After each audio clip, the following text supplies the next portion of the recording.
Welcome back to the deep dive. Today we're going really deep. We're heading over to South Asia, Yeah. Bangladesh. It's a country, a lot's been going on. They've been through, a real, I guess, tumultuous is maybe the word, Yeah, that's fair. with the long time in power of Sheikh Hasina as prime minister. Yeah.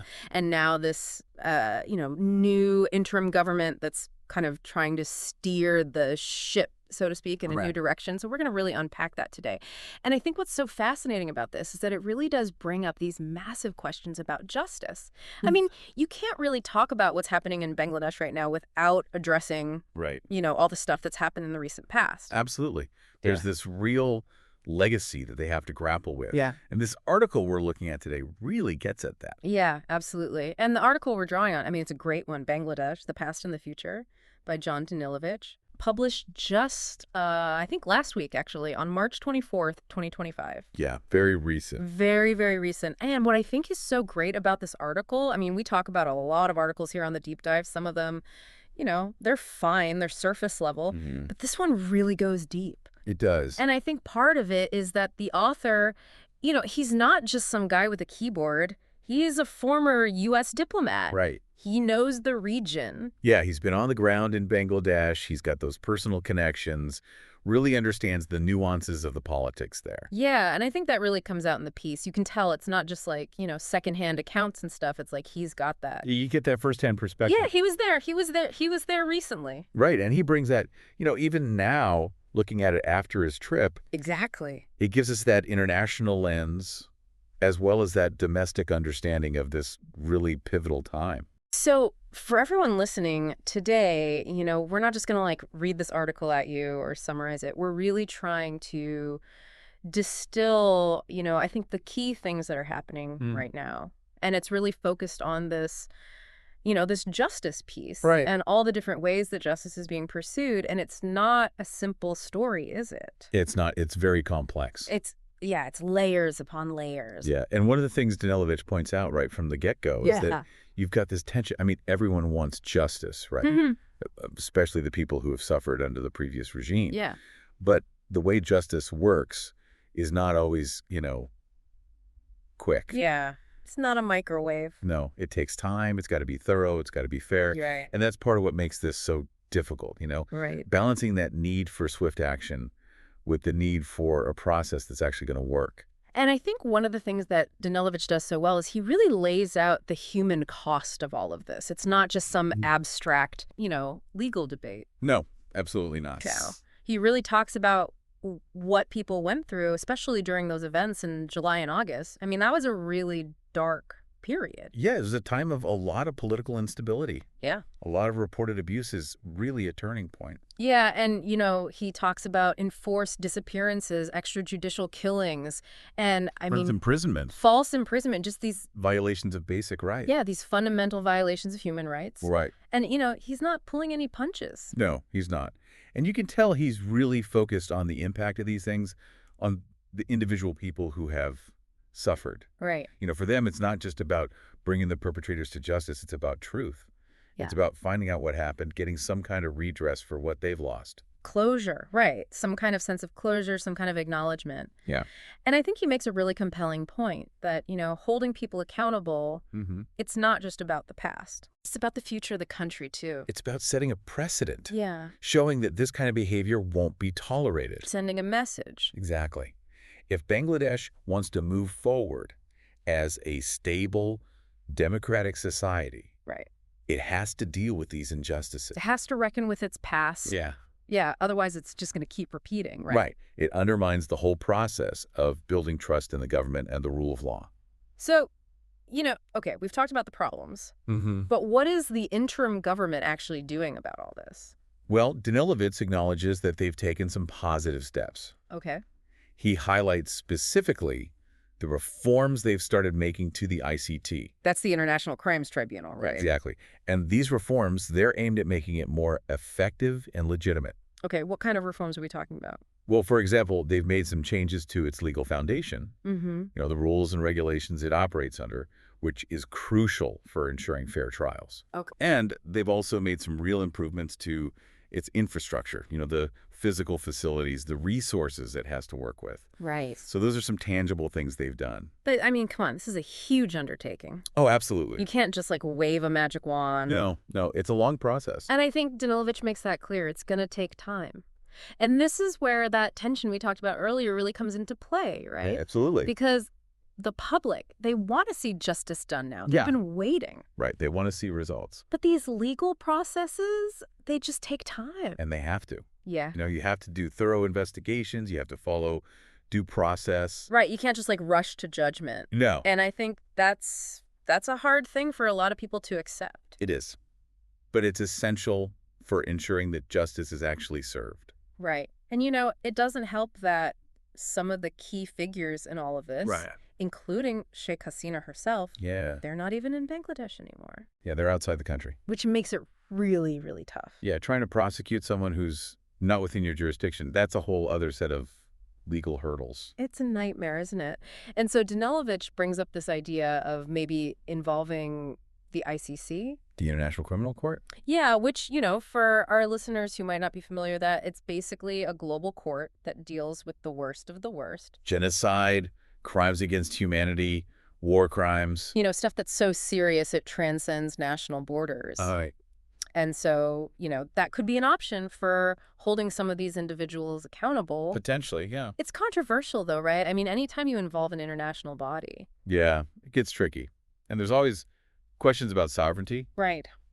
But it's an option that's being considered. And then there's the whole issue of the military. Yes, that's a very sensitive area. Because there are allegations that some members of the armed forces were involved in these human rights abuses. Right. And how do you hold them accountable without destabilizing the entire military? It's a delicate balance. Mm-hmm.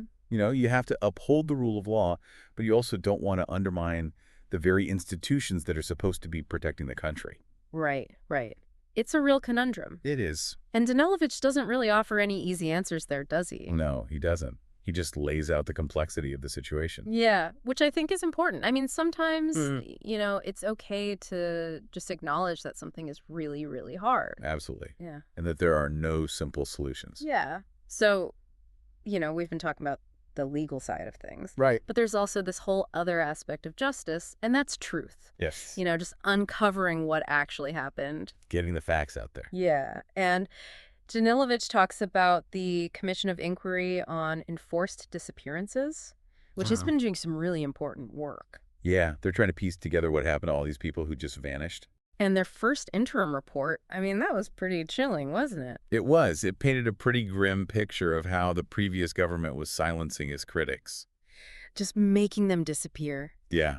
And, we're waiting on that second interim report, and then the final one's supposed to come out later this year. Right. But even then, Danilowicz says, we might never know the full story. Yeah, there are likely to be cases where we just don't have enough information to determine what happened. And that's got to be so hard for the families, right? Just not know it. It's devastating. It's like a wound that never really heals. Yeah, it's like this constant open wound. Right. And that's why Danilowicz brings up this idea of a truth commission, which is something that's being talked about more and more. Yeah. And the idea is that it would be a safe space for people to come forward with information. Without fear of prosecution. Yeah. So people who might have been involved or who know something but are afraid to speak out, they could come forward and tell their story. And it's not just about punishment, it's about healing. Right, exactly. It's about acknowledging what happened, trying to move forward as a society.